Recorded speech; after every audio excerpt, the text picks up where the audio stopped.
नमस्कार, मी आहे तुमच्यासोबत नरसिंग भुरे, मुख्य संपादक आरोग्य दूत न्यूज। पाचोरा तालुक्यातील कुरुंगी गावातून एक अत्यंत गंभीर आणि चिंताजनक प्रकरण समोर आलं आहे।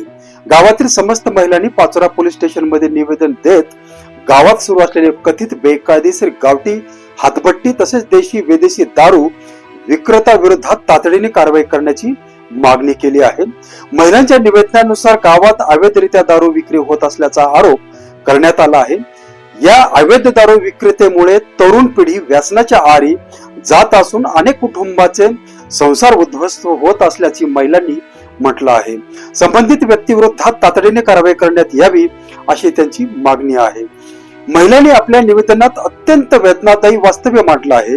दिवसभर शेतात कष्ट करून घर चालवणाऱ्या महिलांना संध्याकाळी दारूच्या नशेत घरी येणाऱ्या पती किंवा घरातील तरुणाकडून शिवीगाळ, मारहाण आणि मानसिक त्रास सहन करावा लागत असल्याचा दावा करण्यात आला आहे। कष्टाने कमवलेले पैसे मुलाच्या शिक्षणावर, शेतीवर किंवा घर खर्चावर न खर्च होता दारूमध्ये उधळला जात असल्याने अनेक कुटुंब आर्थिक संकटात सापडत आहेत, असंही निवेदनात नमूद करण्यात आलं आहे। महिलांनी आणखी गंभीर आरोप करीत काही व्यक्तींनी दारूच्या व्यसनामुळे आणि नैराश्यातून आत्महत्यासारखं टोकाचं पाऊल उचलल्याचंही म्हटलं आहे। या दाव्यांचा अधिकृत पृष्ठ संबंधित यंत्रणाकडून होणं आवश्यक आहे।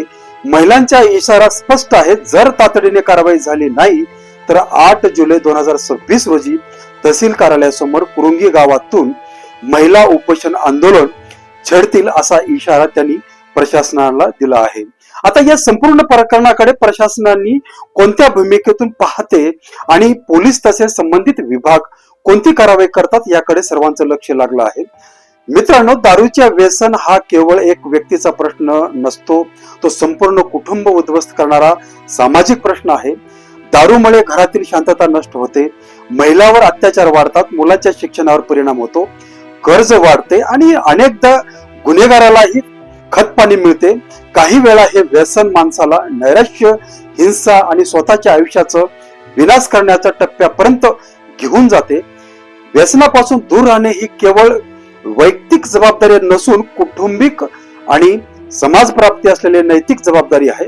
प्रशासनाने बेकायदेशीर कृत्यावर कठोर कारवाई करावी आणि नागरिकांनीही अशा प्रकाराविरोधात निर्भयपणे आवाज उठवावा हीच अपेक्षा। या प्रकरणातील पुढील अधिकृत घडामोडी आम्ही आपल्यापर्यंत पोहोचत राहू। धन्यवाद।